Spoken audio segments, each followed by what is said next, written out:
and turn it over to Michelle. Great. Thank you, Deb. Appreciate that. And thanks everyone for joining us here today for this webinar, Starting Over. And we're going to be going into a detailed case study, and we'll meet my friend Tom.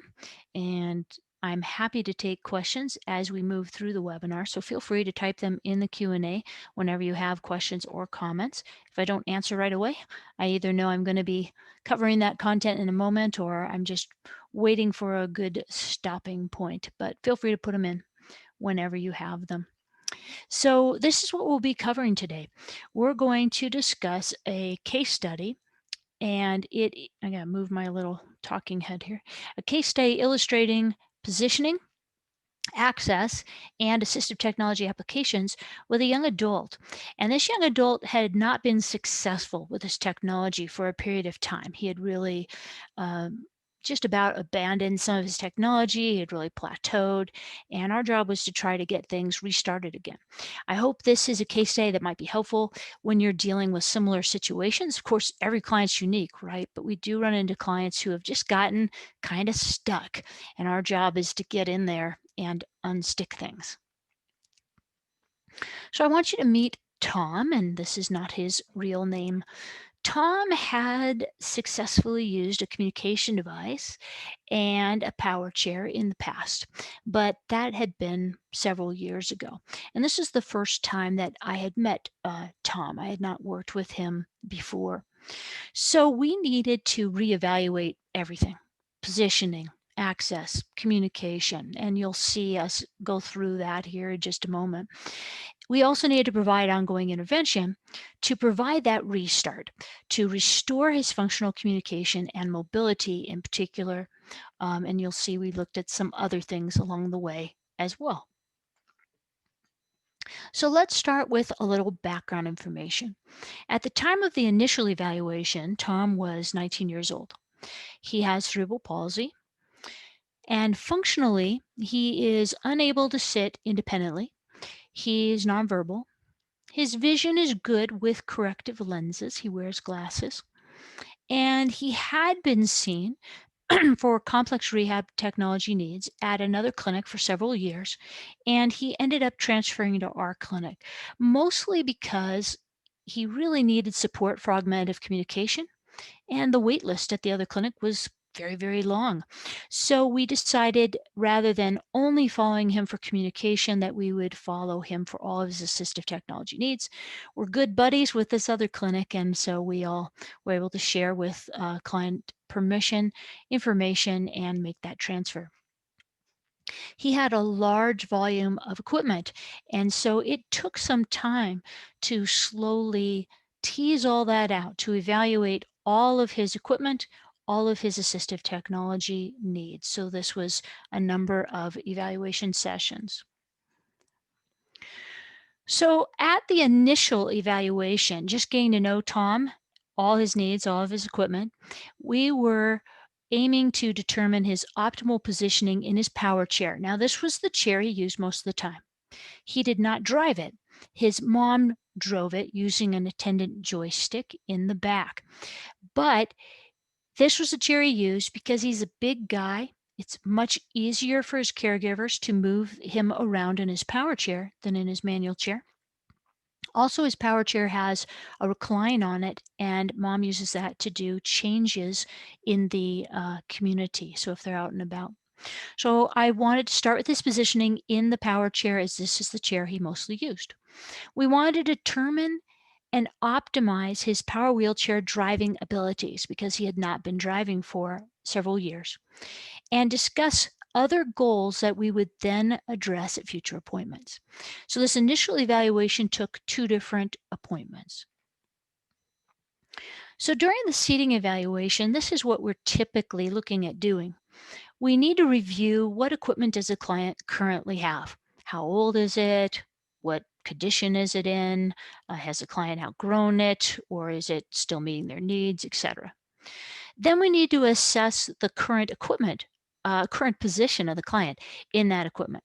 So is the client positioned well? And if they're not, what do I see that needs to be changed, and document that.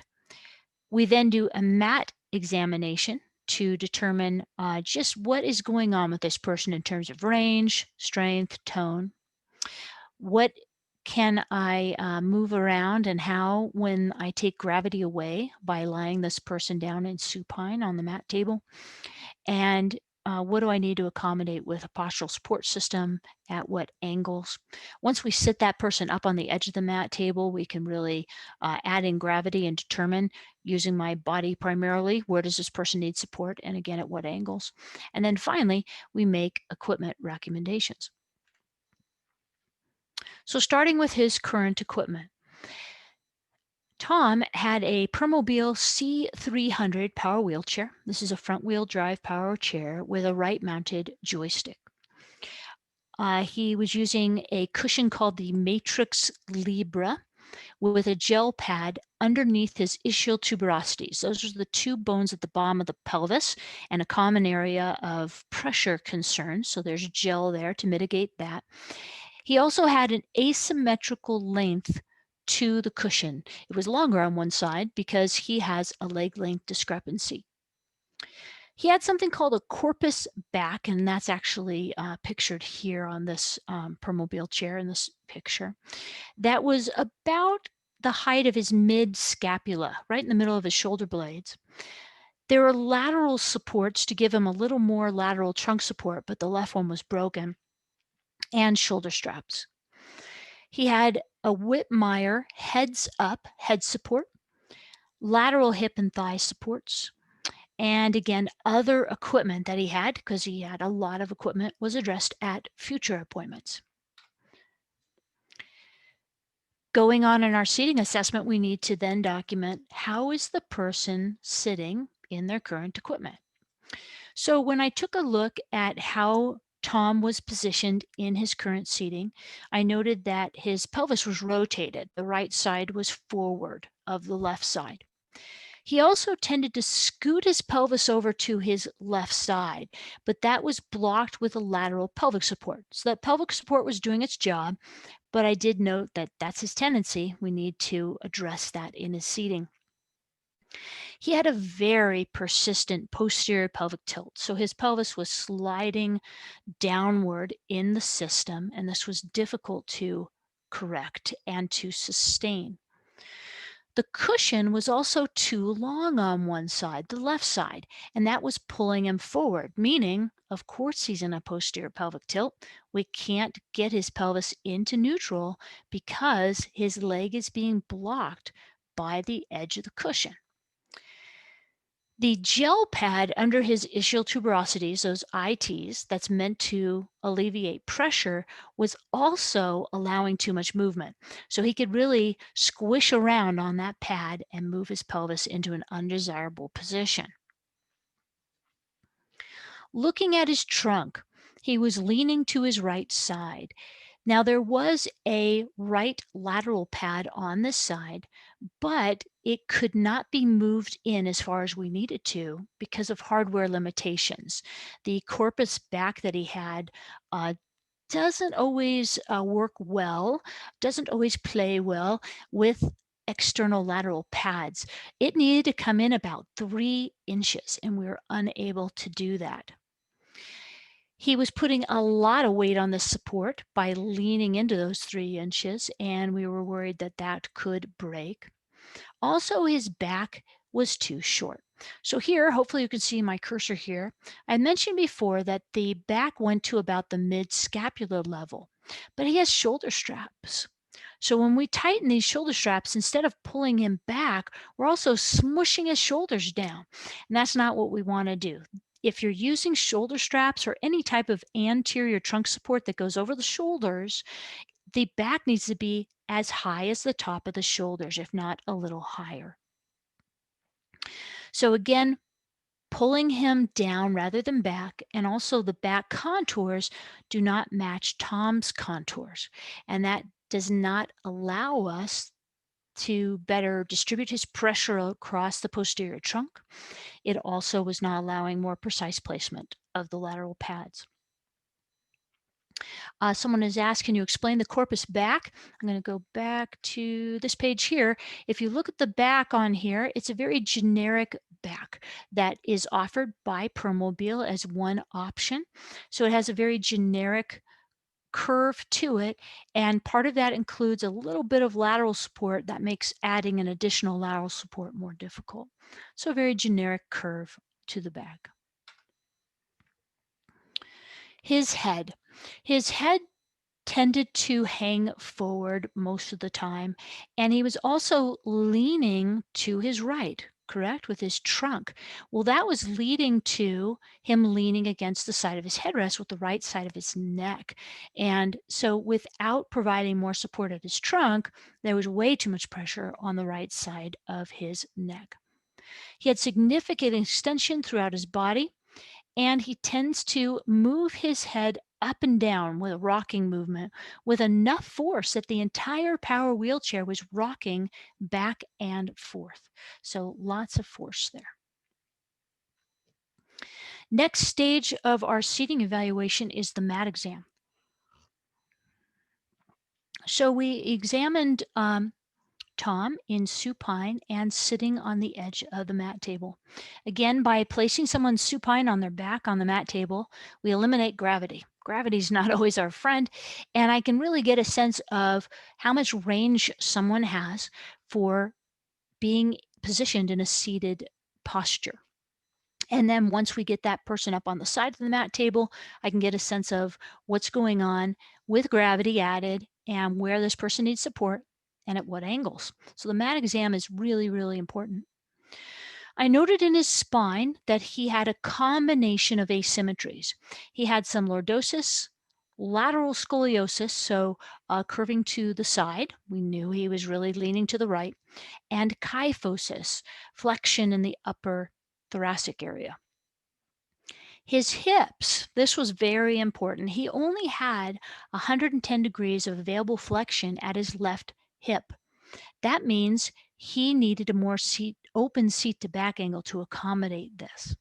So if you can see my talking head in the corner here, this is about 90 degrees, and he can only sit at about this angle.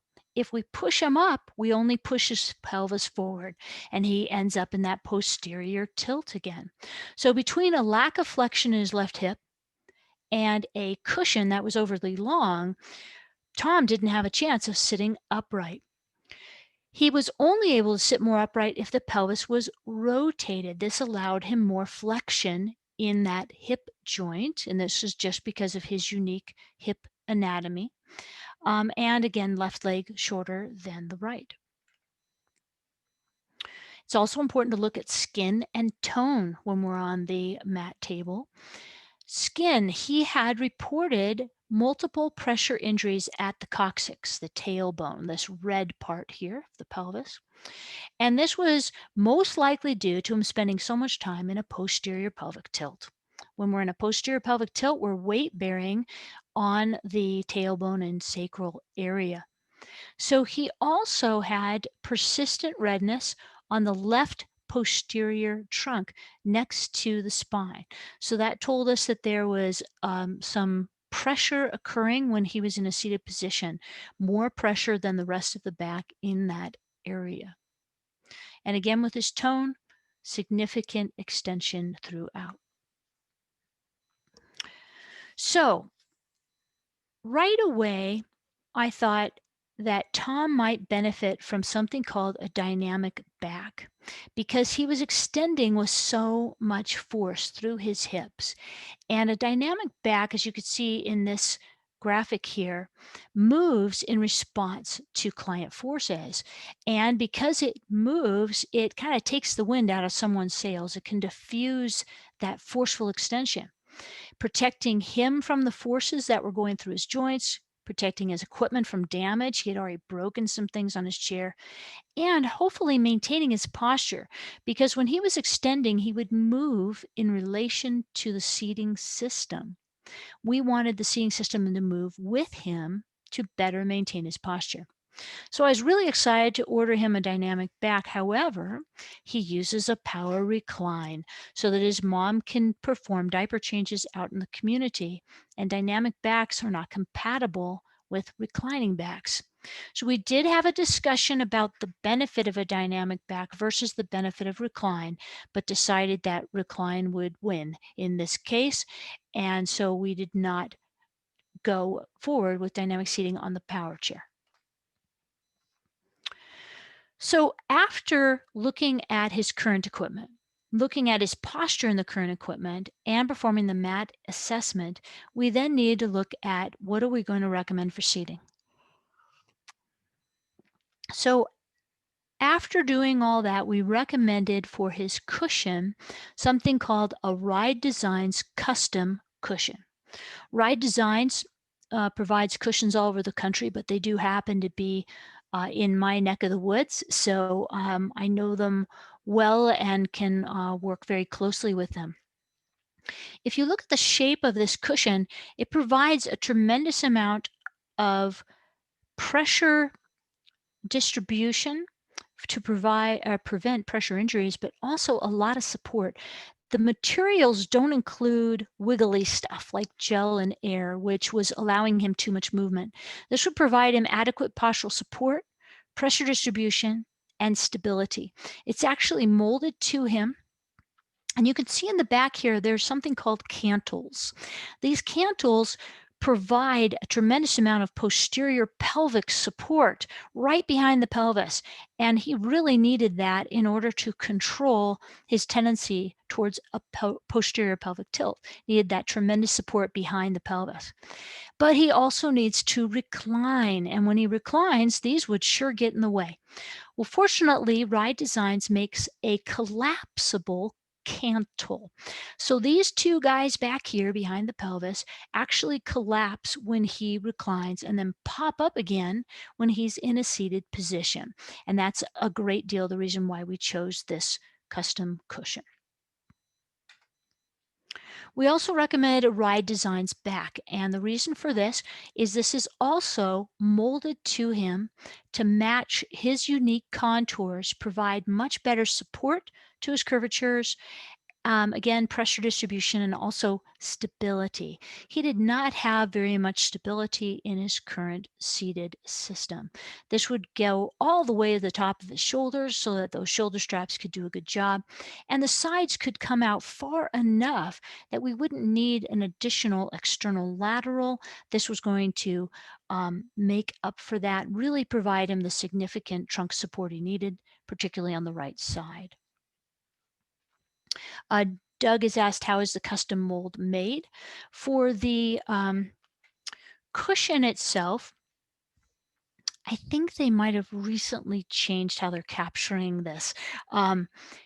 They were using these special molding forms. So it's like a Kydex base, and inside that is a special type of foam. Sometimes it's similar to foam that's used in flower arrangements. It's this compressible foam, and you put the client on top of it and push them down into the material to capture their shape.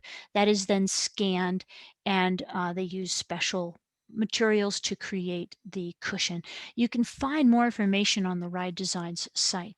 And then for the back, they have a type of a bean bag, has very small beads in it, and you wrap that around the client and then take the air out to create the shape, to capture the shape, and then scan it as well. So Tom was already using an Aspen seating orthosis, also called an ASO, molded seating system in his manual wheelchair, and this had been very successful for him. This is something that I use a lot with my clients. It's a one-piece molded seat that is made only in the Denver area, but we couldn't use it in the power chair because it can't be used with a full recline. It does allow some slight movement if we specify it that way to accommodate something like a dynamic back, but it does not accommodate recline. It cannot recline to that degree. And because the contours to the client are so intimate by this very molded system, it would lead to shear forces. And those are the reasons we chose the Ride Designs seat and back. Now we had another challenge. The previous team who had evaluated Tom was unable to get funding approval for a new seating system in the power chair. Well, why? He certainly needed new seating. It was because he couldn't drive it. So they were willing to get him new seating if he needed it in the manual chair, but that seating was already working for him. Because he wasn't independently driving the power chair, the funding source wanted to know why they should bother replacing that seating. So I needed to get him driving.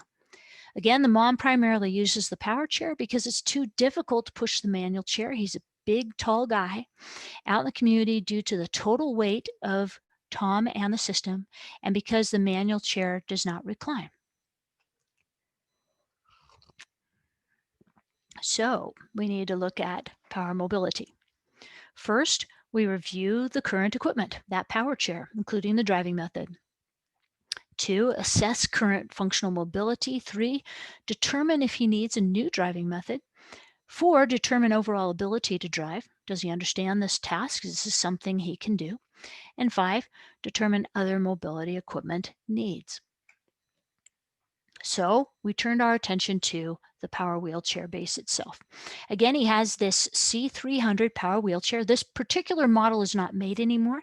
It's been replaced by a new model called the F5. That's their newer front wheel drive. And he had a right mounted joystick, power tilt, and power recline both. Again, that's not his chair. That's just a picture of the same type of chair. Current driving. Tom was using a right mounted joystick with a golf ball handle. They had just drilled a hole in a golf ball and put it on the joystick. And he had used that to drive his power chair in the past. During the evaluation, Tom was actually able to move the chair forward and reverse using the joystick, but he had a lot more difficulty making turns. And he didn't seem to notice that he was too close to obstacles and he would fail to stop. And that was a concern as well. This is a brief video that's going to show us how Uriah is attempting to use his power chair. And keep in mind that he hasn't really driven this for several years at this point. Decide that this is something I'm ready to do. I know it's frustrating that that joystick isn't working right now. You look mad, Uriah. No, you may not remember because it's been a while. We got together last time and you tried the joystick and it was kind of tough. Try this. It's just like when you push things on your tongue.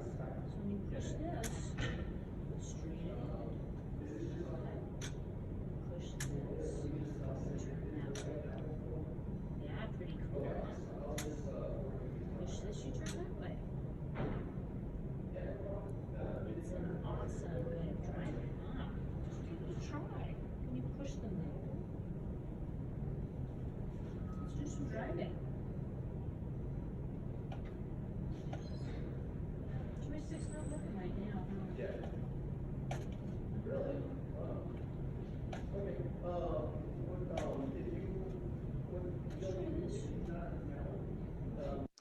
So he's feeling very frustrated at this point.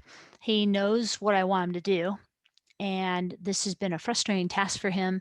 He's mostly banging on this joystick. He was able to show me, as I mentioned, that he could go forward and reverse somewhat. I did not see him turn, and he was having difficulty stopping. Now, one thing that I did notice is, thank you. Have a question here or a comment. Andrea said, how frustrating that you have to prove your capabilities to get something that will allow access and practice to master those capabilities.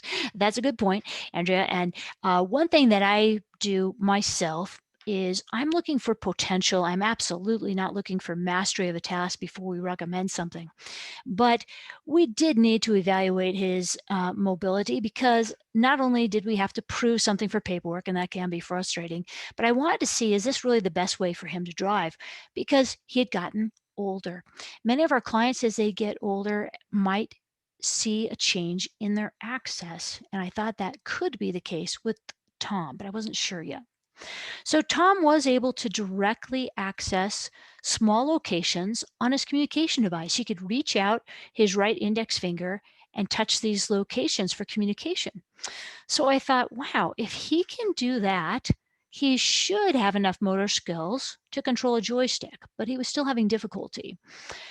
So I figured he's either having difficulty controlling the joystick or he's having some other difficulty driving, and I needed to figure out what it was. I had to put on my detective hat a bit.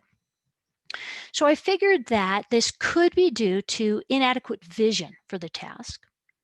It could be that Tom was hesitant to drive, and being hesitant to drive could be really for a number of reasons, especially in someone his age. He might have been fearful of not performing well. He might have been fearful of hurting himself or others if he didn't have good control of his driving. Or he might have even feared that he couldn't see well enough to drive, and so he just wasn't going to.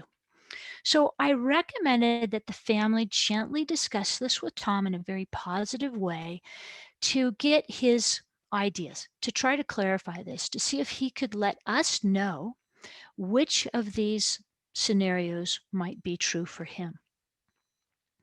We then saw him for a second appointment. So at this appointment, I placed some additional electronics on his power chair, that's that PWC, to allow us to evaluate switches as a driving method. Now, the reason that I wanted to try switches is because if he still had difficulty driving with switches, then that told me something. That told me that perhaps there was another reason that Tom wasn't driving. But if he did well with switches, perhaps he was really having difficulty with the joystick. So what we did is we took 3 AbleNeck spec switches because they're nice and small, and we literally Velcroed them to the bottom of his communication device because he was used to reaching up with his finger and choosing locations on his communication device. So we wanted to put them right there. And we had 3 of them for forward, left, and right. We didn't bother with reverse right away. We just wanted to see, how's he driving? Will this work better for him? Now, Tom was able to activate these switches. That was the good news. But he was still very reluctant to drive. So that told me, there's probably something else going on. We were able to find some loaner equipment because, again, we had to place additional electronics to this chair that was only set up for joystick for switch control. And we needed to mount them. We needed to have loaner switches as well. And we developed a mobility training program. And a great deal of his mobility training had to do with helping him feel comfortable driving and really encouraging him to drive when he was reluctant to do so. This is him trying the switches. You can see here in the picture before I start the video that here's his joystick. And then we've also placed 3 switches right at the bottom of his communication device. You can see he can reach out and touch them very readily. And I just want to see if he will drive better with these than with the joystick. So let's watch him give it a try. Good job. And we're kind of heading, yeah, you see that wall coming up, right? So what do we need to do? We're going to go over here. All right, here we are. This is a little tricky in here, so I'm helping you. Don't worry, you're going to do just fine. There you go. A little more. Good man. So that straight is actually going left. Did you pick up on that? So Mom was just saying she's concerned that even though he pushed the switch to go straight that the chair is veered to the left. This is an older chair. We were also trying to determine if it was having some trouble veering.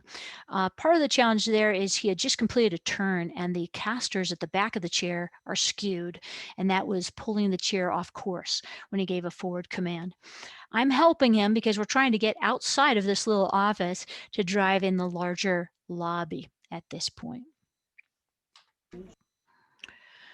So again, why are we looking at a different driving method? Well, although Tom had adequate fine motor control to directly access his communication device, I was still not convinced he could control the joystick in a proportional manner. To use the joystick well, you have to be able to move it within a 360-degree circle in order to move the chair in those directions. It also provides speed control. The farther you deflect the joystick, the faster the chair goes. And I thought that, again, despite his direct access for the communication device, this might be a little difficult for him. I also thought it might be easier to determine if Tom really understood the mechanism of driving by starting with switches. It was clearer to me. I could see which switch is he reaching for, where movement of the joystick's a little harder to pinpoint. So our initial placement was right at the bottom edge of the communication device, as that would require a similar movement to what he was already using for direct access to the communication device. But now we waited. So we did loan him this equipment. He was making progress. And so we went ahead and asked for funding for the seating on the power wheelchair. The funding source did ask for additional information. This is very common with Colorado Medicaid. It's common with some other funding sources as well, because he was still not independently driving his power chair. So I needed to explain that we were working hard on this, that he was training, and that he was showing great potential to drive his power chair. We finally did get funding for new seating. Yay. Whew. So now this is Tom in his new ride design seat and back. You can see that the back goes all the way up to the top of his shoulders, and so these shoulder straps can do a better job. And you can't quite see from this angle as much his midline alignment, but he's getting much better support in this, has a lot more stability. So he was looking really good. We did have some issues mounting the back. Now, this is a permobile issue. There are different ways of mounting things on permobiles, and since this was an existing chair, we had to improvise a bit to get that back where we wanted to.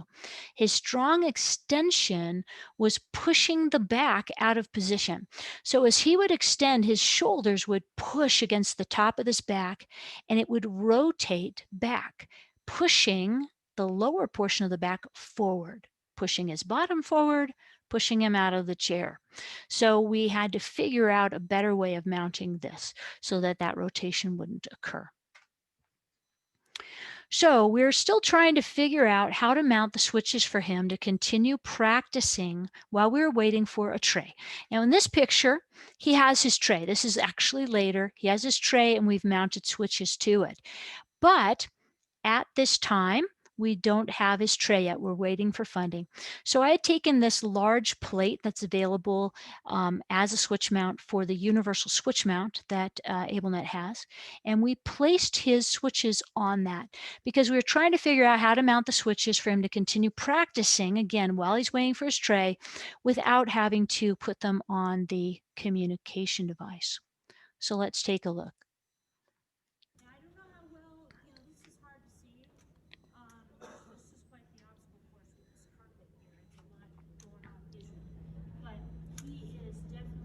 He's more comfortable with them being where they are instead of like we have them on his talker. It's easier, it's less work than holding it like this. This he can rest on it more.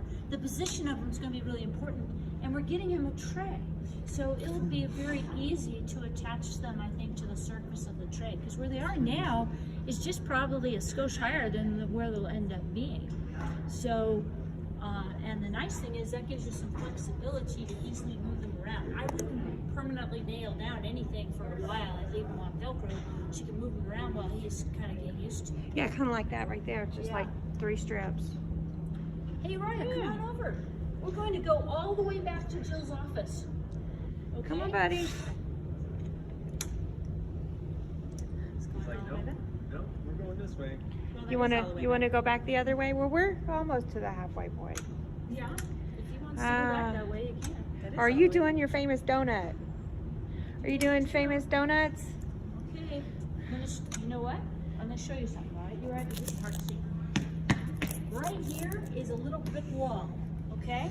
So we need to straighten out a little bit. We're gonna push this, whoa, I'm gonna help you. There we go, and now you can go straight, okay?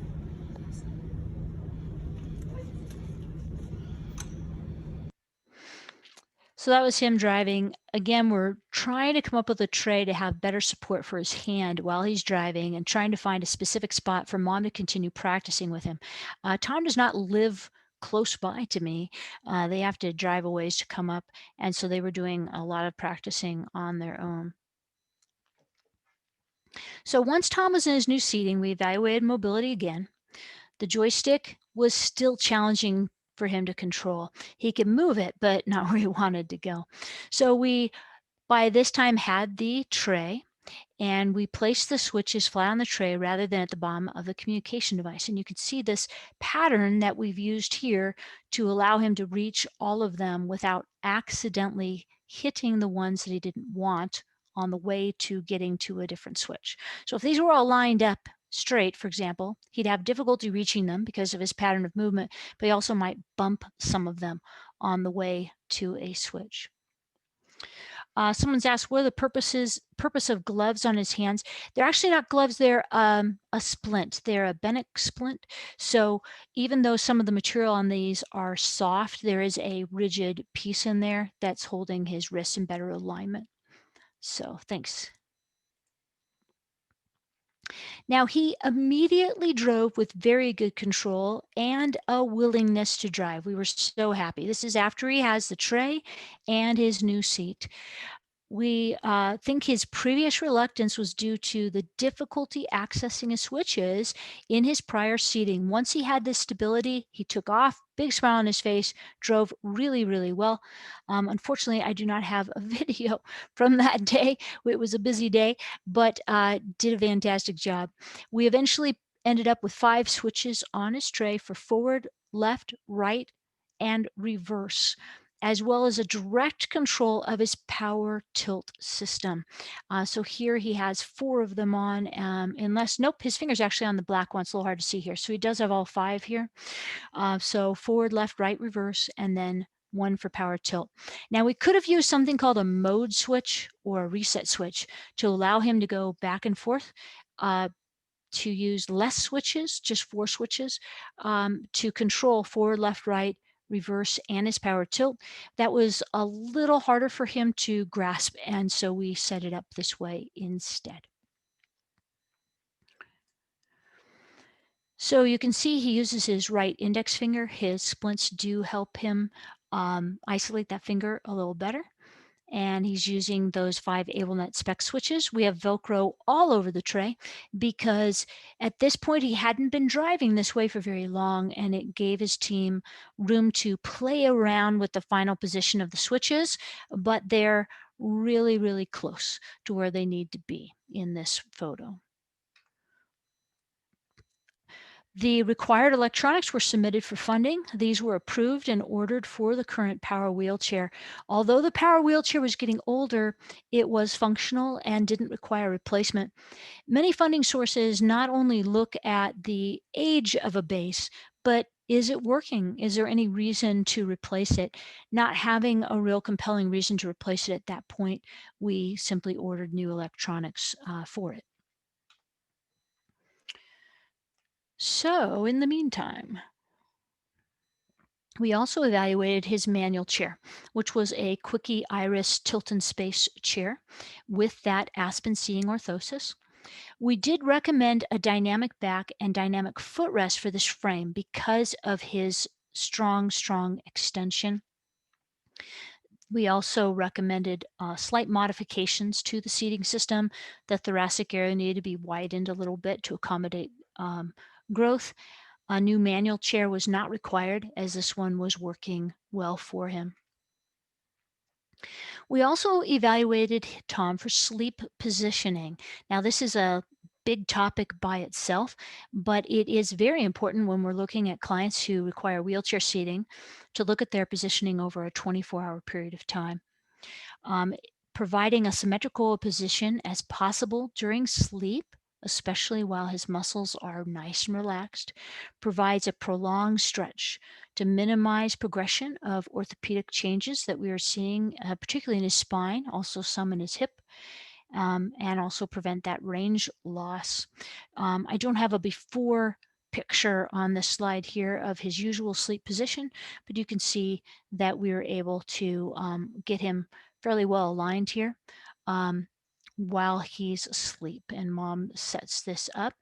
Again, it's kind of a large topic, but all we've done here is he's actually laying on top of 2 sheets.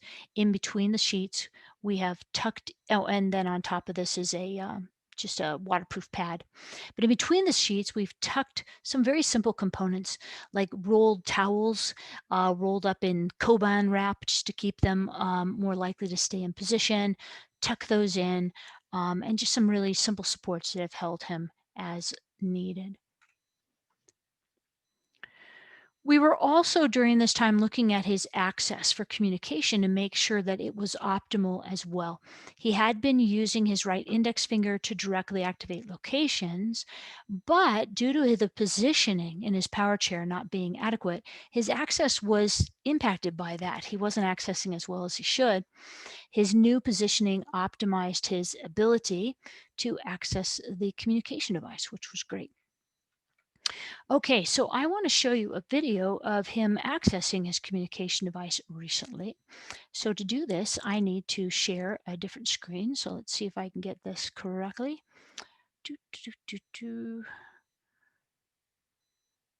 I will find it. Not there. Not there. Show all windows. Hold on. We will find it, I promise you.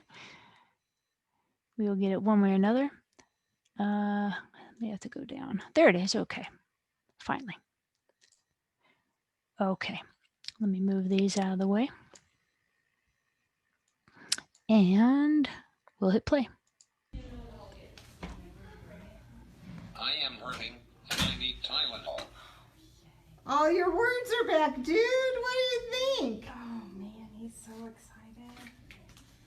It makes such a big difference. Something hurts. It's my. You're so happy. Look at how quickly you're accessing too. He's like, oh, I remember this. Oh, is that his own? Well, we merged the old with the new. It's all there, dude. Behave. Be nice. Totally. Be nice. Are you telling me and mom that? Be nice. I promise. I'll be nice. Okay, so let me go back to the PowerPoint. I have way too many screens open on my computer. I apologize. Okay, let's move these out of the way again. And Deb, can you just confirm in the chat box so you can see my correct screen here? That would be great.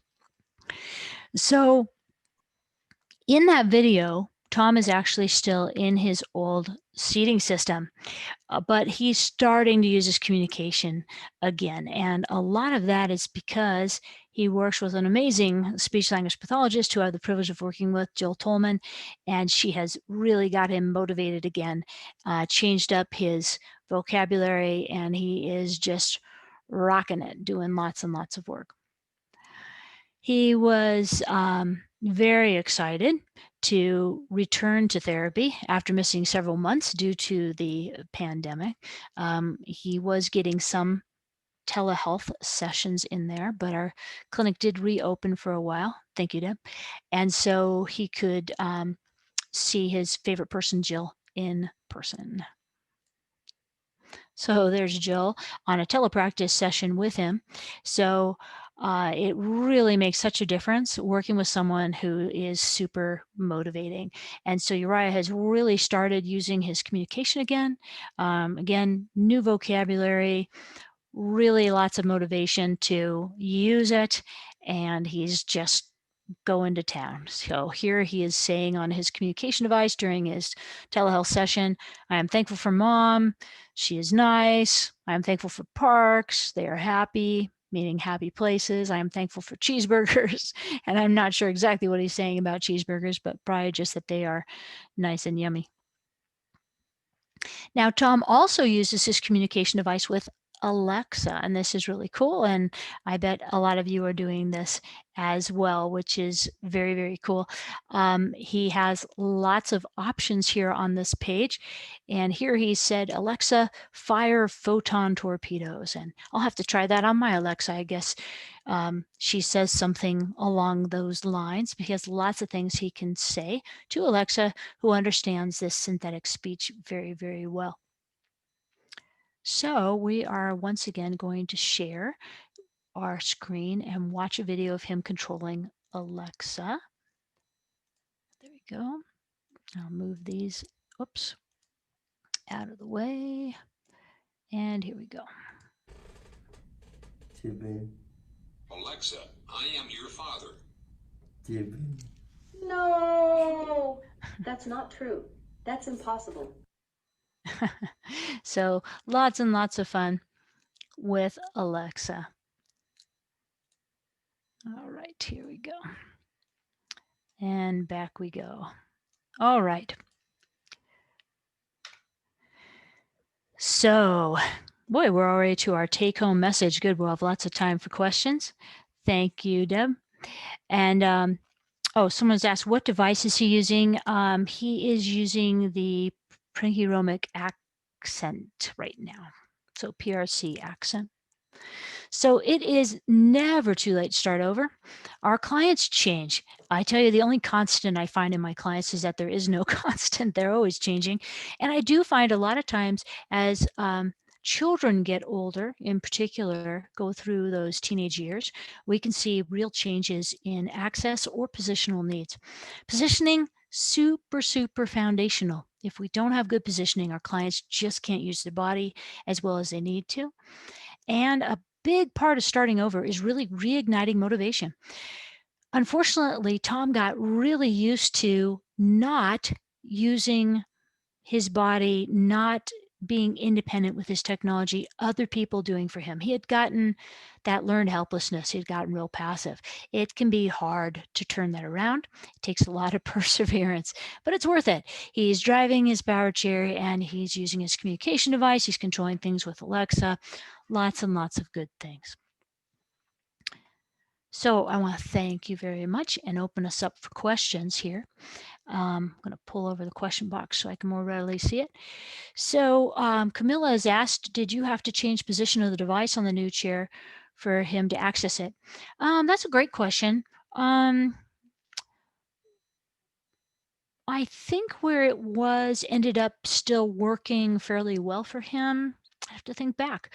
We might have changed it a little bit, mostly so that it didn't interfere some with him accessing the switches to drive on his power chair, because he had to reach over those to use the communication device, and we wanted to make sure that worked. So that would probably be our primary reason for changing that. Doug has said, can he access his communication device and driving switches while seated and being mobile? Yes, not at the exact same time he's driving. So he can be driving down a hallway, stop, communicate with somebody, and then go back to his switches. Now, for safety purposes, I think his mom often will turn off the chair at that time just to make sure he doesn't bump his driving switches. Someone else has asked, do you have any recommendations for reevaluating an individual with poor processing skills?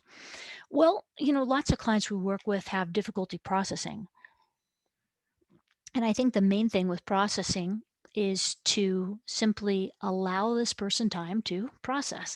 So if I give someone a command, it's very important that that command is one command at a time, that I state it as simply as possible, and then I wait.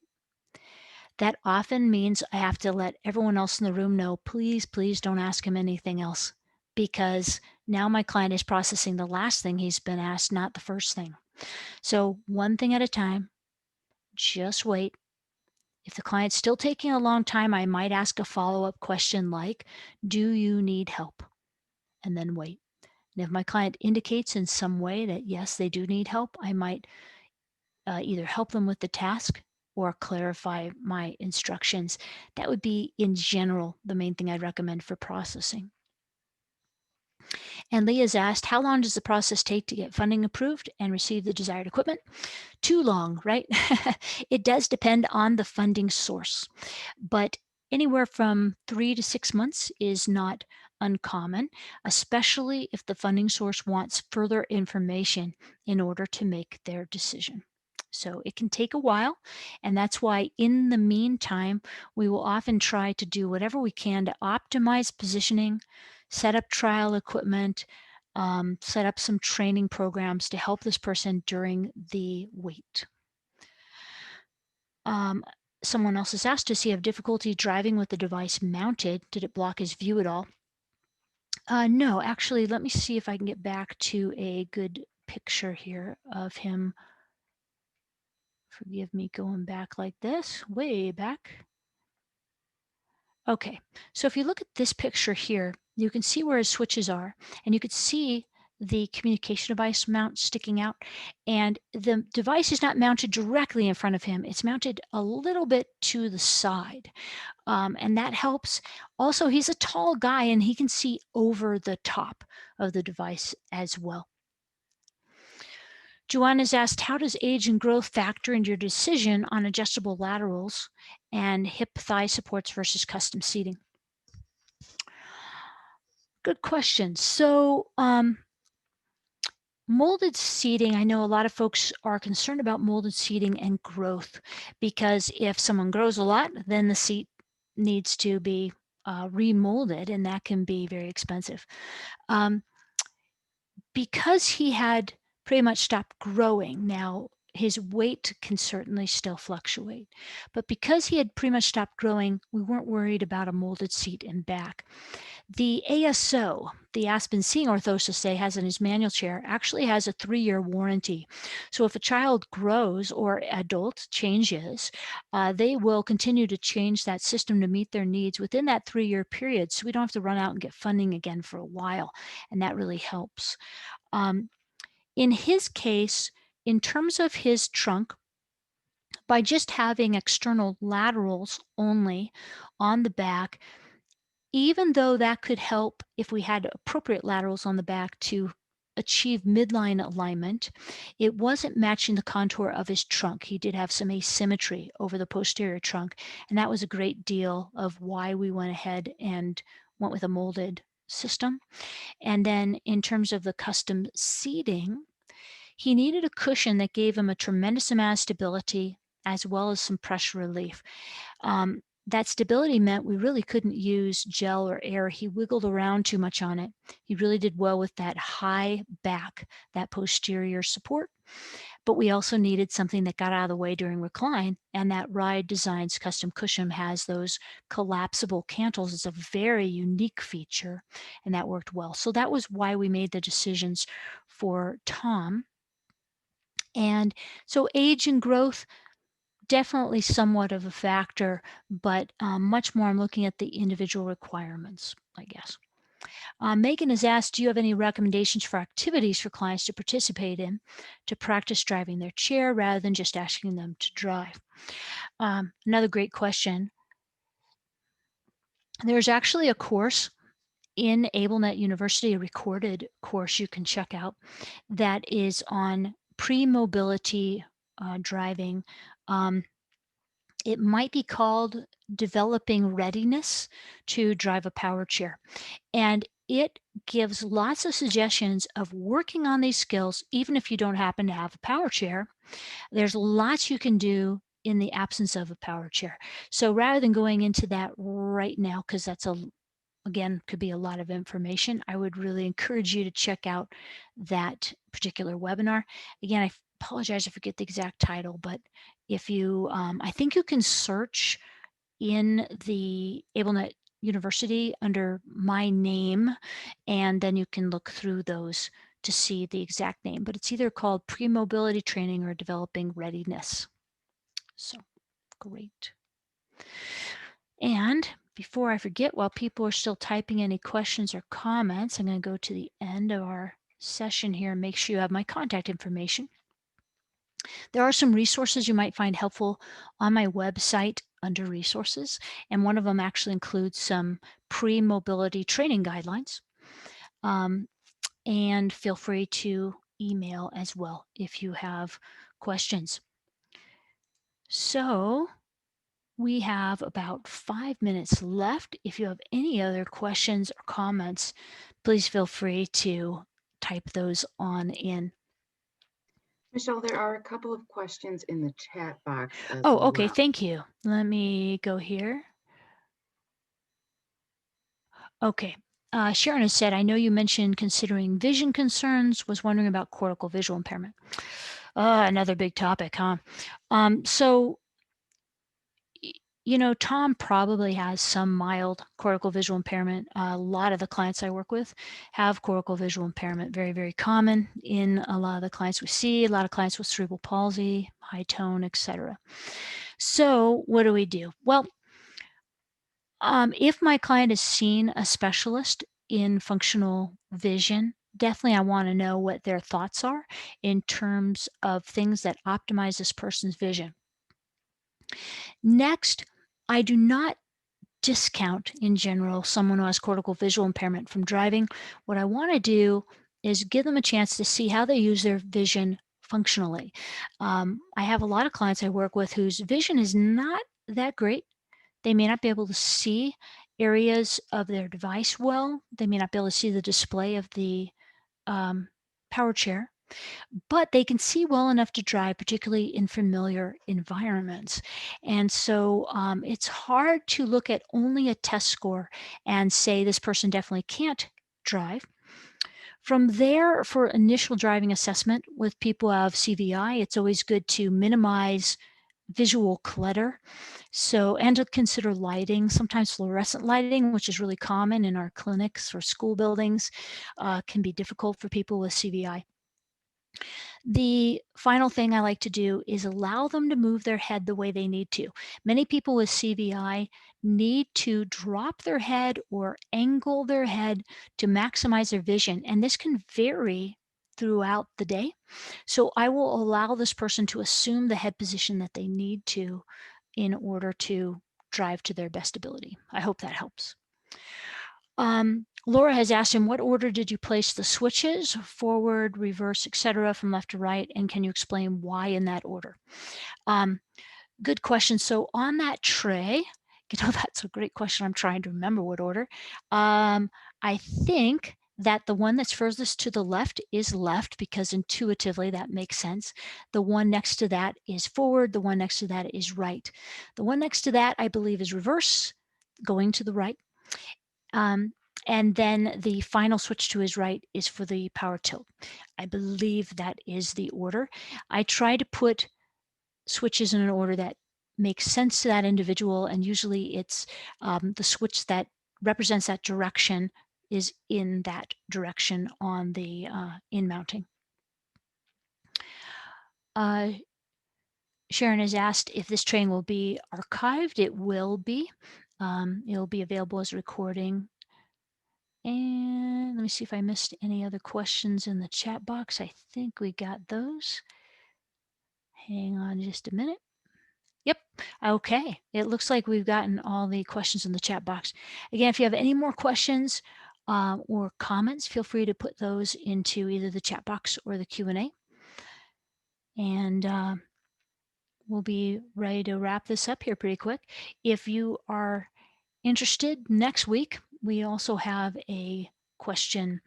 I'm sorry, I'm looking at a question. We also have a webinar next week at this same time, looking at another case study in which we had a client who was really plateauing in her use, and we made some changes to get her moving again. Doug has asked, do virtual wheelchair drivers exist? There is one virtual reality system that is available commercially, and it's from Stealth Products. So I would encourage you to look at the Stealth Products website and check that out. And Deb, I think that we said goodbye to the wrong question there. Let me see if I can find it. Oh, well, that's okay. I think we had one other question that They were might have. asking about contact hours, CEUs. Oh, thank you. Thank you. Thank you for taking care of that. And they will get a certificate of attendance in their post-webinar email tomorrow. Great. Awesome. All right. Well, thank you very much for the kind comments. Not seeing any more questions right now. I'm going to let Deb go ahead and wrap us up here. All right. Well, thank you, Michelle, for all the great information. And thank you for attending. Have a good day. Bye-bye, everyone.